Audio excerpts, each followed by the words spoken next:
Bueno, bienvenidos a todos, buenas tardes. Hoy es el jueves 9 de mayo y vamos a continuar nuestra lectura de Shmot Éxodo. Estamos leyendo el capítulo 24 y si no noté mal, llegamos hasta el 7, tenemos que empezar a partir del versículo 8 de esta entrega de la Torá que había sido aceptada y más que aceptada, antepuesta la observancia y cumplimiento, incluso antes de escucharla por parte del pueblo judío. Había allí una situación de entrega importante y de relacionarse con esa Torá como algo fundamental en su vida.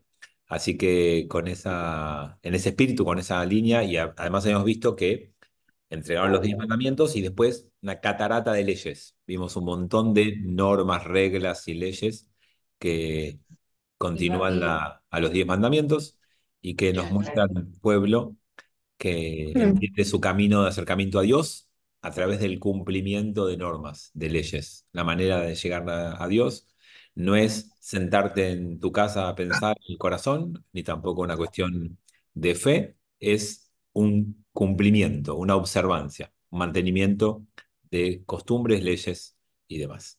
Así que hecha esta mini aclaración, recordatorio, introducción.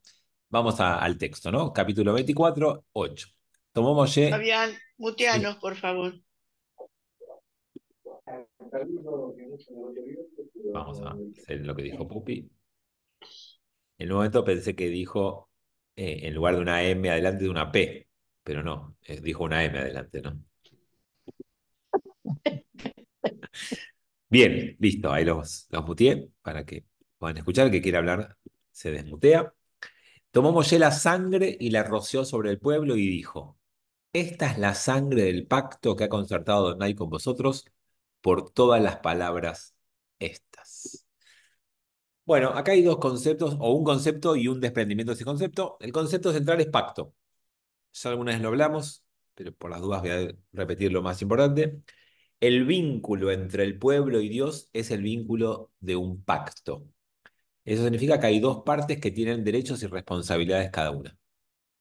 Acuérdense lo que les dije alguna vez, o más de una vez quizás, que en la antigüedad esos vínculos entre Dios y la gente no eran de pacto, no eran de iguales, no eran de dos partes. Era de una autoridad absoluta, total y completa y un grupo de sometidos. El vínculo entre Dios y sus pueblos eran en la antigüedad eran de señor feudal y vasallos, o de rey y esclavos, llámenlo como quieran, con la metáfora que a ustedes les guste más, pero no era de pacto. La noción de pacto es una novedad judía en el mundo, que Dios puede hacer un pacto con vos.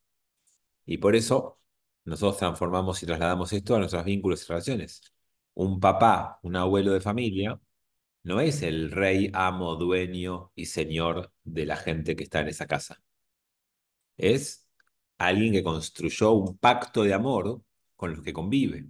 Y por lo tanto, no hay imposición, no hay poder, no hay autoridad, hay pacto. Y por supuesto que el pacto implica responsabilidades, compromisos, obligaciones de cada parte. No es que entonces hay pacto de amor, hacemos lo que queremos porque hay amor. No, papá, no importa, hay amor. No. El amor no significa que todo lo vale, el amor significa que uno establece con el otro un pacto, un compromiso, un acuerdo. Y ese pacto en la tradición judía se dice brit, pero en hebreo, como se usan las redundancias, se dice pactar un pacto. ¿Cómo se dice en hebreo pactar un pacto? Seguramente termina con brit. ¿Alguien sabe cómo se dice la palabra previa a pactar? O sea, la palabra pactar, la palabra previa a pacto, en hebreo. Lichrot Brit. En hebreo se dice Lichrot Brit. Y es muy parecido al inglés. Cat edil. No sé si alguien conoce la expresión en inglés, pero cat edil es hacer un pacto o cortar un pacto. Cat es cortar. Bueno, sepan que lichrot en hebreo es cortar también. ¿Por qué pacto viene unido a corte?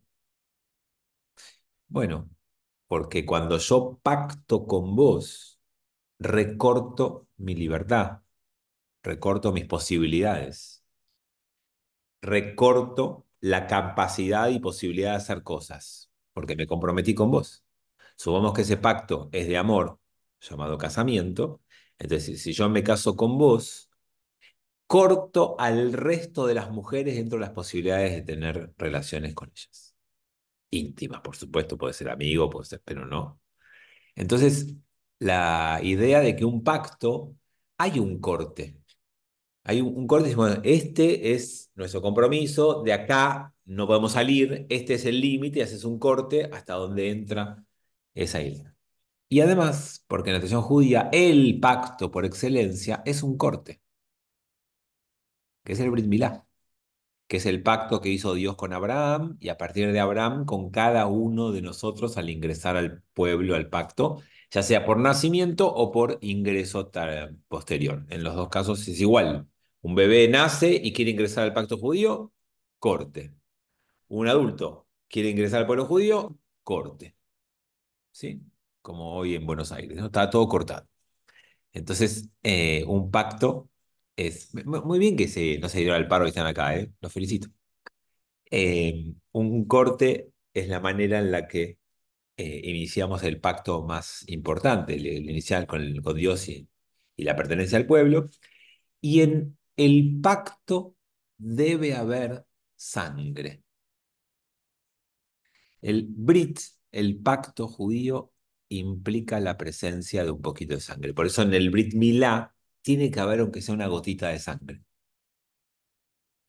Y la idea es que uno se compromete con su vida. El pacto es un compromiso de tu vida, no es un compromiso de palabra, no es un compromiso, el pacto es un compromiso de vida. Y la vida está simbolizada por la sangre.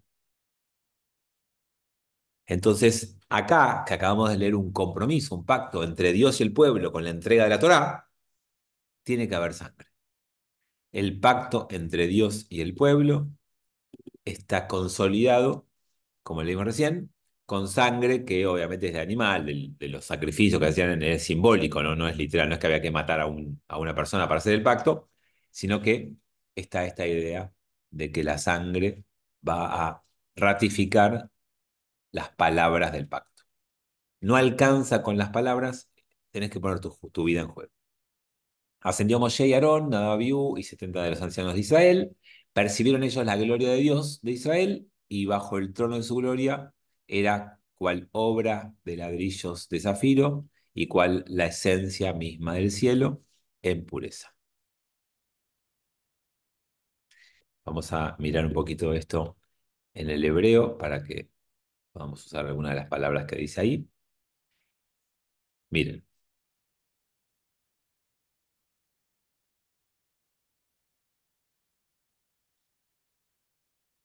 la palabra acá en hebreo es sapir, que en hebreo en castellano es muy parecida, ¿no? Pero sapir en hebreo, ¿a qué palabra les suena? Acá está traducida como zafiro, ¿no? ¿Qué es sapir? ¿O qué palabra parecida en hebreo conocen? Saber, contar. Sefer, sipur, cuento, todo eso es la misma raíz que zafiro. Entonces, ¿qué es lo que significa? Miren, a ver si volvemos al español. Dice, percibieron ellos la gloria de Dios de Israel y bajo el trono de su gloria era cual obra de ladrillos de zafiro y cual la esencia misma del cielo. O sea que esto maravilloso que veían, que resplandecía y que parecía algo magnífico, no es otra cosa que la historia, el Sipur. El Sipur es story, es la historia de lo que está sucediendo y la historia que se va a transmitir.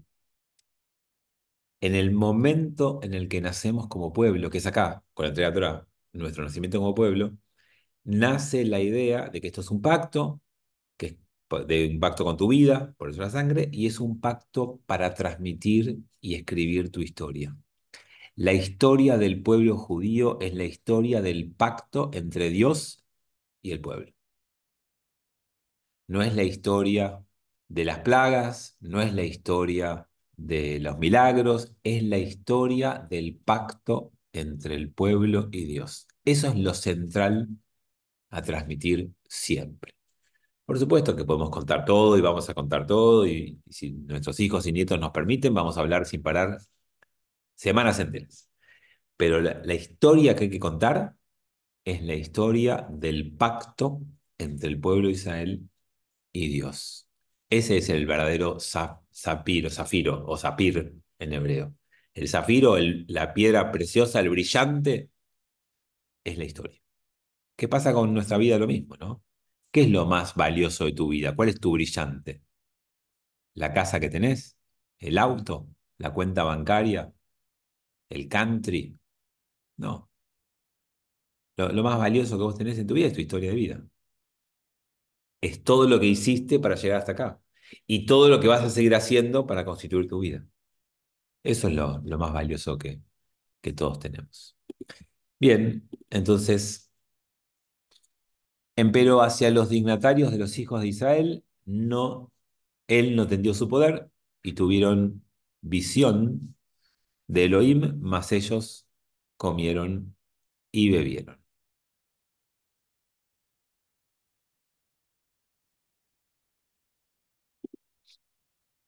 Así como en todo pacto tiene que haber sangre, también tiene que haber comida. La comida es parte del pacto, no porque nos guste comer y tengamos a Schuster. La idea de la comida es muy fuerte, ¿por qué? Porque según la Torá y la tradición judía, comer con otro es uno de los niveles de intimidad más fuertes que vas a lograr en tu vida. Yo sé que hoy en el siglo XXI eso cambió y uno come con cualquiera.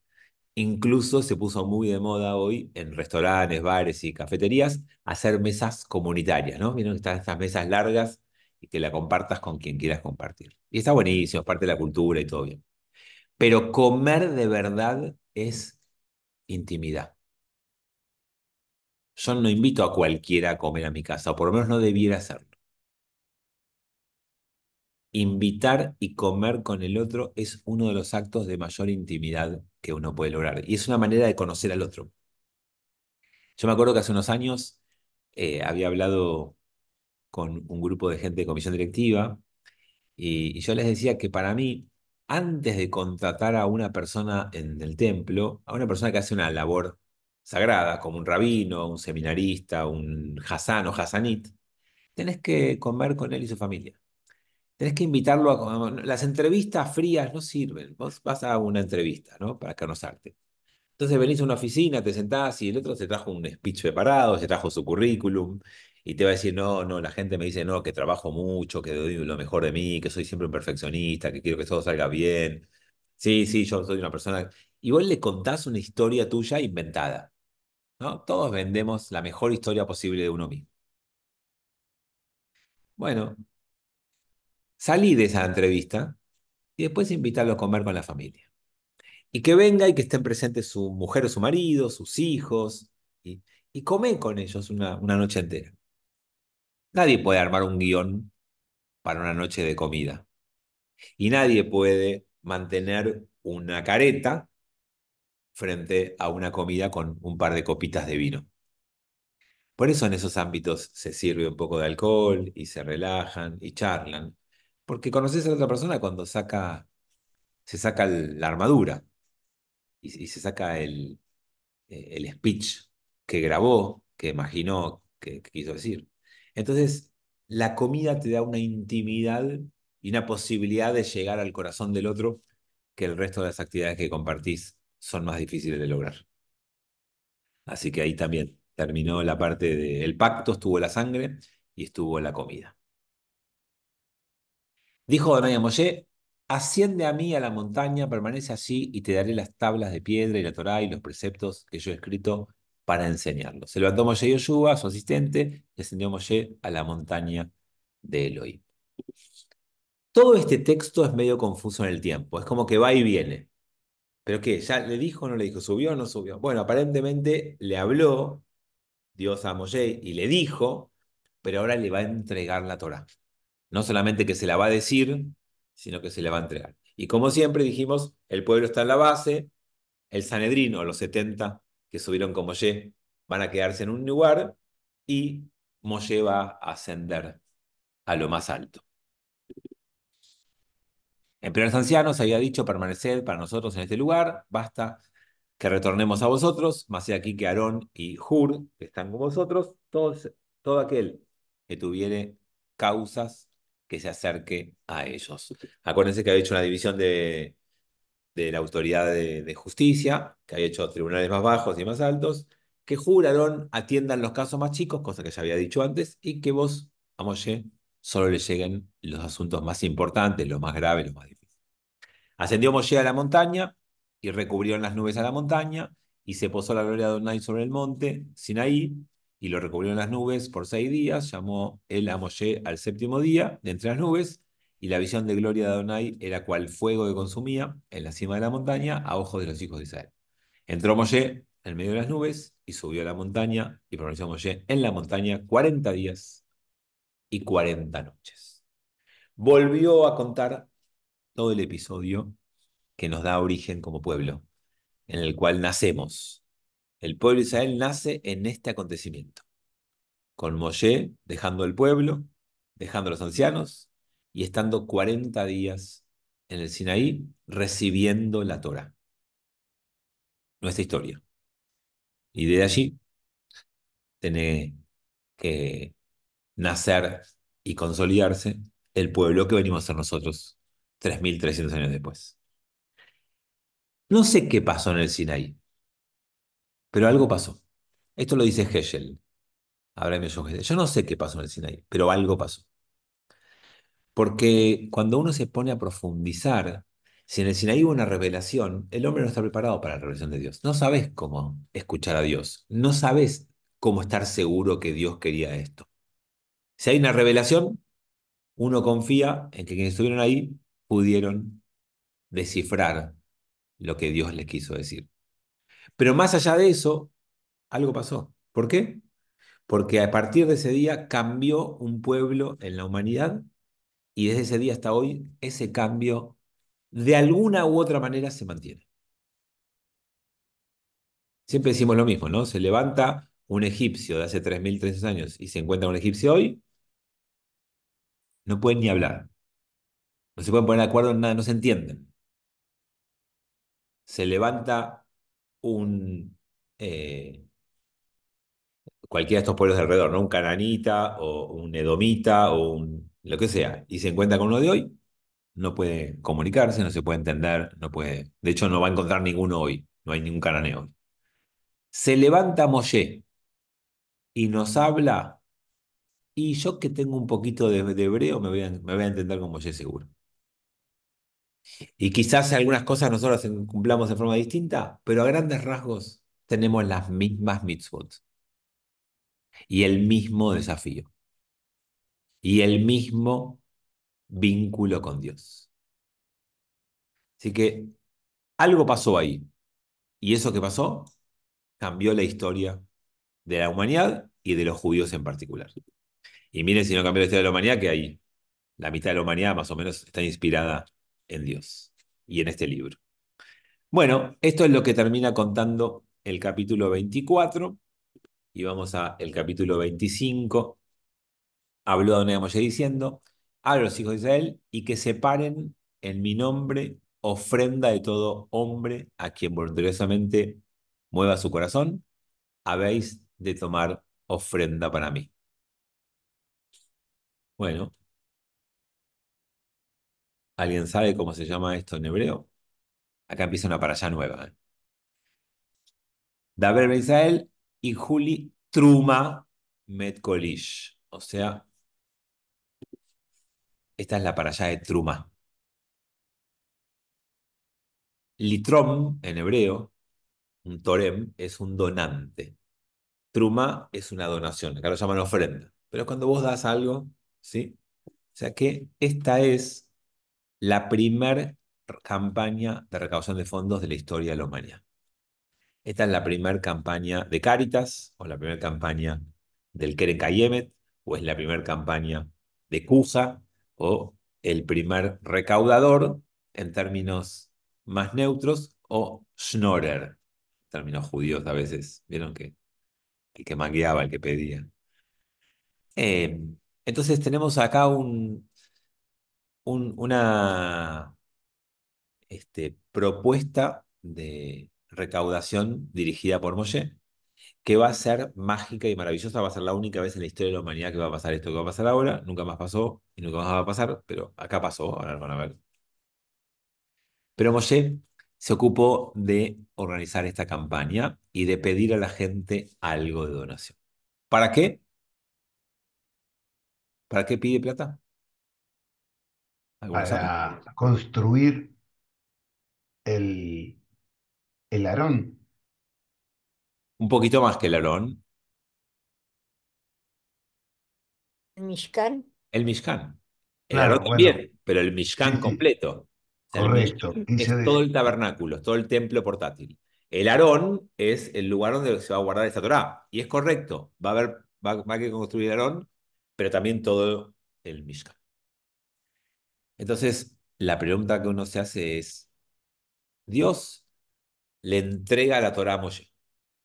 Le pide a Moshe que observen, cumplan y mantengan lo que acá dice, y que haga un pacto con él, y que en el pacto haya sangre y haya comida para que nos incluyamos y haya intimidad y nos involucremos. Y entonces Moshe entiende que para que todo esto se preserve, tanto lo que Dios le va a entregar como el encuentro con Dios, tiene que construir un ámbito, un lugar, un espacio.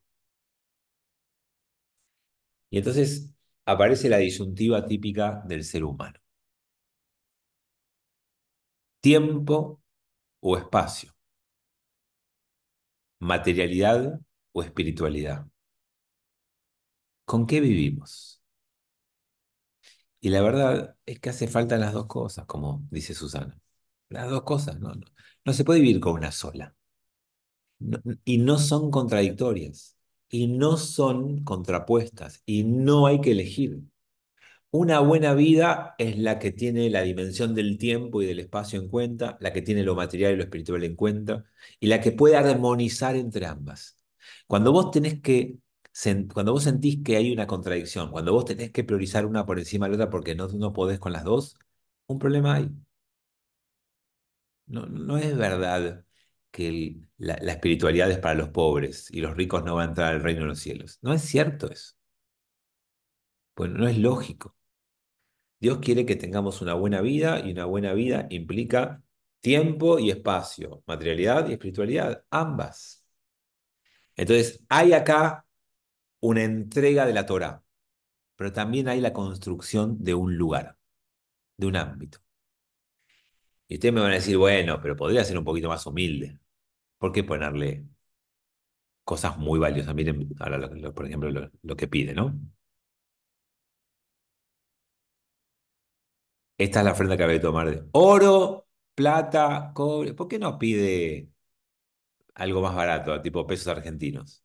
O sea, ¿por qué pide oro? ¿Por qué pide algo demasiado caro, valioso? Y lo que uno puede encontrar ahí en este para pedido, que perdure también para- bien, una de las razones es que esos metales, ¿por qué son tan caros? Porque perduran en el tiempo, porque no se claro, descomponen, porque no se arruinan.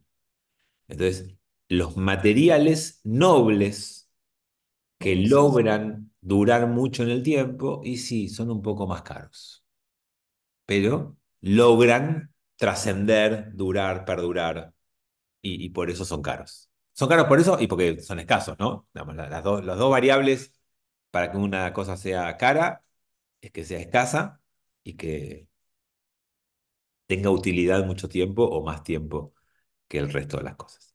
Entonces, bueno, una razón es esa. Y la otra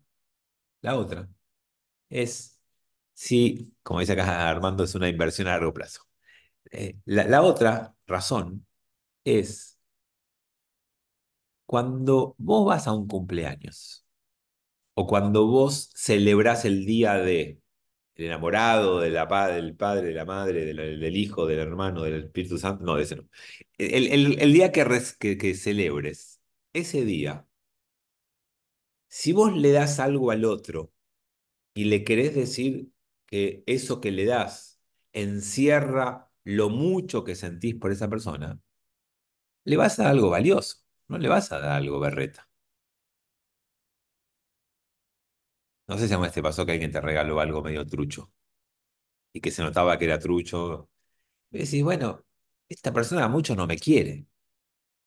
Si me trajo algo que no le costó nada, que es trucho, que...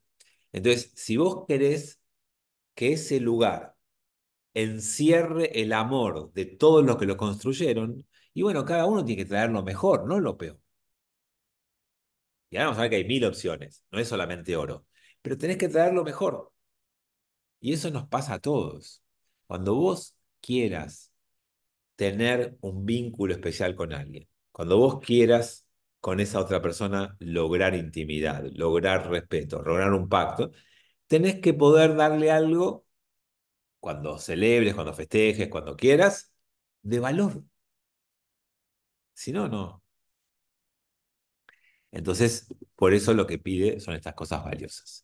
Tengo un chat acá que justo entró que quería ver, tendría que ver con el Shema, amar a Dios, exactamente. El Shema dice, Shema Israel, Adonai Eloheinu Echad. Veabta et Adonai Eloheja. Ama a tu Dios. Bejol levaja, con todo tu corazón. Bejol, cuando yo me paro en la mitad no lo puedo decir de corrido. Beata Adonai Eloheja, bejol levaja, con nafsheja, u bejol meodeja. Con todo tu nefesh, con todo tu alma, u bejol meodeja. ¿Saben lo que es meodeja? Viene de meod. ¿Saben lo que es meod en hebreo? Mucho. Top meod, por ejemplo. ¿Qué es meod? Mucho. Mucho. Fuerza. Mucho, mucho. Con todo lo mucho que tenés, con todo lo mucho. Y tu mucho son tus bienes. Con lo que tenés que es mucho, no con lo que tenés que es poco. Con lo que tenés que es mucho, tenés que transmitir eso que sentís. Entonces, por estas razones, es que tenemos en el comienzo de la para allá la idea de traer cosas que son de valor elevado. No porque Dios necesite el oro y no porque se lo van a quedar los Kohanim, porque los Kohanim no se lo quedaban. Quedaba en las paredes, en el larón, en el lugar construido. Pero antes de todo eso, dice, a quien voluntariosamente mueva su corazón. Y entonces sepan que en el pueblo judío hay donaciones obligatorias y donaciones voluntarias. Vos, para dar de comer a otros, hacerse de acá, donar para que otros que no tienen tengan, donar para que una novia que no se pueda casar se case, donar para que alguien que no pueda estudiar estudie, donar para propagar la Torá, es obligatorio, amigos, no es optativo. Ahora, ¿querés donar para que tu templo esté más lindo y querés donar para el templo? Eso es voluntario, donar de corazón. Lo que tu corazón te pida, te diga y te invite. No es lo mismo. Hay donaciones Jobá y donaciones Reshut. Donaciones obligatorias y donaciones optativas. Esta es una optativa. Lo que tu corazón sensibilice, mueva y te permita dar. Eso es lo que pide en esta campaña Moshe. Y bueno, obviamente, ahora va a nombrar un montón de cosas más, pieles, cordero, no vamos a leerlas, pues son todas aceite, bueno, todas cosas muy caras, piedras. 8,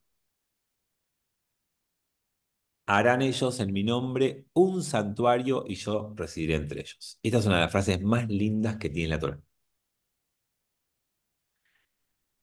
Con todo lo que ellos donan, Moshe, le dice a Moshe, con todo lo que el pueblo traiga, vas a construir un santuario, vas a hacer un templo, vas a hacer la Ambrota Kol. Y la lógica es que diga ahí Venigdashti Betojó. O sea, me vas a construir un templo y yo voy a morar, voy a vivir, voy a habitar Betojó, adentro de ese templo. Eso es lo que debería decir el texto, pero no dice eso. Dice Venigdashti Betoham. Y seré santificado, o moraré, o estaré entre ellos, dentro de ellos, no del lugar, no Betojó, Betoham, no dentro del espacio físico que voy a construir, sino que dentro de ellos. Entonces, ¿dónde está la santidad, amigos? La santidad no está en las paredes que construyas, por más que sean de oro. No está en el arca que construyas, por más que contenga la Torá. No está en las piedras preciosas que decores el lugar sagrado, sino que la santidad está en la gente que se une y construye junta. Dios no está adentro de un templo, está adentro de la gente que sostiene, mantiene, trabaja, reza y cuida a ese templo. Entonces Dios no construyó un templo para él. La construcción compartida es para Dios. El templo es para la gente. Entonces nosotros, ¿cómo llamamos al templo en hebreo? ¿Cómo se dice templo en Bet hebreo? Knesset. Bet Knesset. Beit Knesset. ¿Y qué es Knesset? Knesset. ¿Cómo? Viene de Knesset. Asamblea. Asamblea Un es fuerte con los textos. Claro, es conjunto, casa de encuentro, de casa de asamblea, encuentro. de reunión. Acá está, ¿Cómo? acá está, ¿Qué cosa está en acá? medio de nosotros. Claro, pero Knesset no es No templo. digo Dios, vos preguntabas dónde Claro. estaba. Acá No, está. pero yo pregunté qué significa Knesset. Beit Knesset no es casa de Dios, no es casa sagrada, no es casa de oración, es casa de encuentro, es casa de congregación, congregación como congregantes que se reúnen. Eso es un ¿Tiene el templo. mismo Shores que Knesset o Leitanés? No, Knesset, Knesset es la entrada, sí, Leikanes es entrar. sí. ¿Pero es el mismo Shores? No, es con... Em, Coincide con las letras, pero tiene significados distintos. ok. Pasa eso que hay más de un significado a veces para las palabras. Acá me preguntan, ¿no está especificado cómo debe ser realizado el Mishkan? Sí, Eva, está todo. Falta un poquito más adelante, te explica todo el tamaño, la forma. Vamos a saltear un poco porque es un poco denso. Ahora va a haber en adelante todos unos textos que te van a decir y qué cortinas, y qué puertas, y qué ancho, y qué alto, y qué largo, y qué... Todo detallado exactamente cómo debe ser este, este Mishkan, este templo portátil. Va a estar absolutamente todo, todo detallado. ¿Con qué material? Sí, sí, sí, también los materiales. Sí, sí, sí. También va a decir cada cosa que hay que hacer. Algunas las vamos a leer, pero algunas vamos a saltearlas.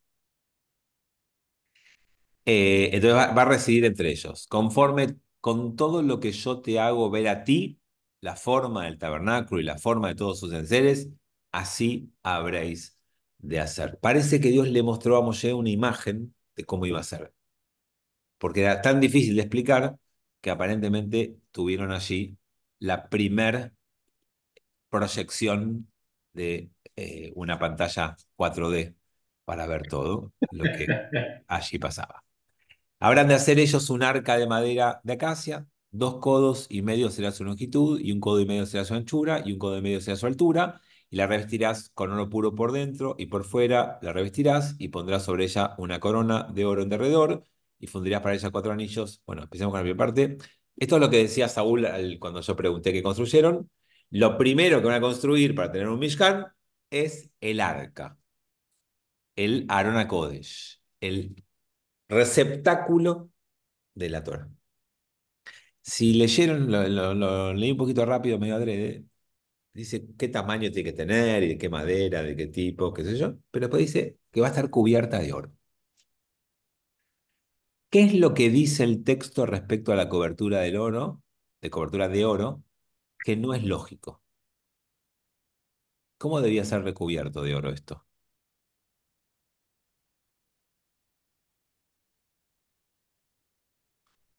Sí, Eva, eso es lo que dijimos recién. Beta Knesset, Casa de Asamblea. Por dentro y por No, fuera.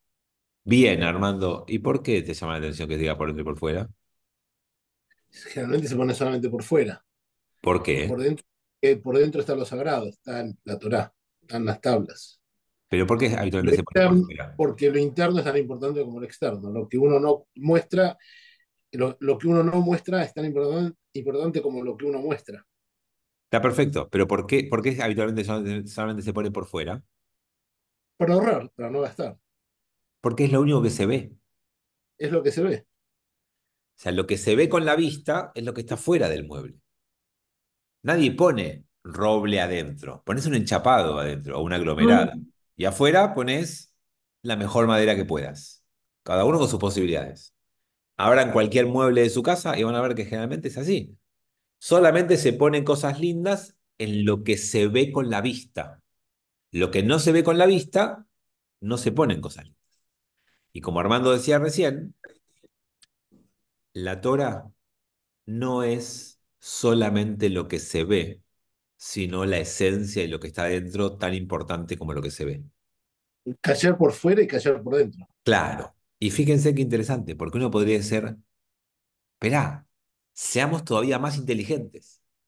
Revistamos de oro lo de adentro y dejemos descubierto de afuera.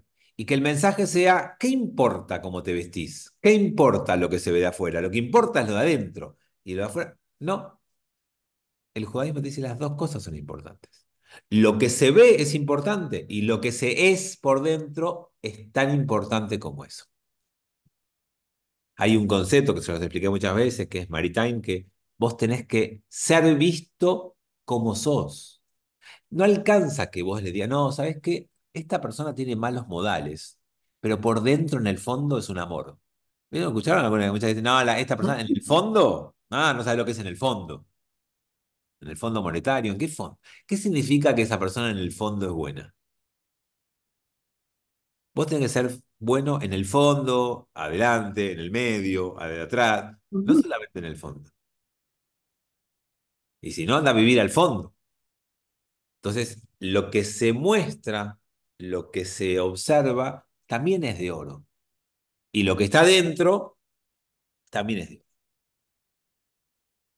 Porque es importante lo que está dentro, como dice Armando, y también porque tiene que ser coherente lo de afuera con lo de adentro, como en nuestra vida. Cuando tu vida y tu propósito no van juntos, estás en problemas. Cuando tu esencia y tu actividad cotidiana no coinciden, vivís mal. Cuando hay una distancia enorme entre lo que sos y lo que mostrás, no No dormís, está bien. no tenés paz, no funciona la vida así. Entonces, esta idea de la Torá así es muy importante. Acá Eva nos agrega que la Knesset en Israel es la asamblea, el Congreso, tal cual, es la misma palabra, la misma idea de lo que hablábamos recién. Bien, después de hacer Ara Kodesh y ponerle oro por dentro y por fuera, dice, y fundirás para ella 4 anillos de oro y los pondrás sobre sus 4 ángulos, 2 anillos sobre uno de los costados y 2 anillos sobre el otro costado, y harás barrales de madera de acacia y los revestirás de oro, insertarás los barrales en los anillos, y los anillos en y los pondrás en el arca, el testimonio que yo te voy a dar. Fíjense qué increíble. A veces los textos nos marcan para siempre. Nos hacen construir un armario, un arón, un receptáculo. Oro por dentro, oro por fuera, para poner la Torah dentro. Y enseguida, ¿qué nos indican que hagamos? Que ese receptáculo sea portátil. Nos hace hacer anillos y barrales. ¿Sí? Nos hace hacer que haya como arandelas, como si fueran o anillos bien grandes, y barrales para llevarlo. O sea que, amigos, nuestra esencia de nómades viene de la Torá. Y la Torá nos enseña desde el momento que nos fue entregada que tenemos que estar listos para trasladarnos cuando haga falta. Y nos vamos a tener que mover de un lado al otro.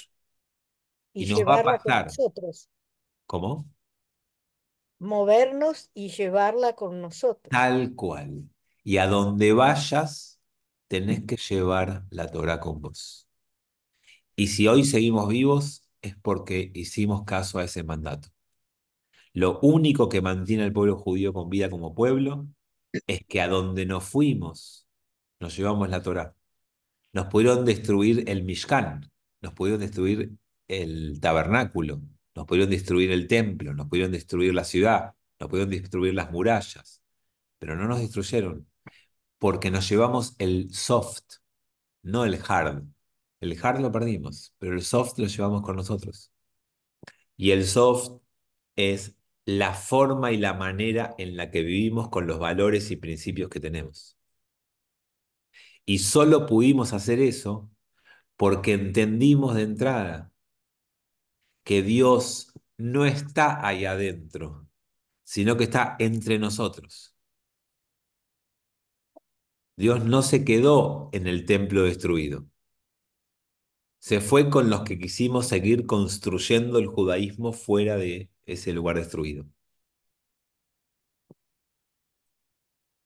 Y por eso cuando un padre y una madre educan a un hijo, lo que tienen que enseñarle es que tenga todo listo para que en algún momento se vaya.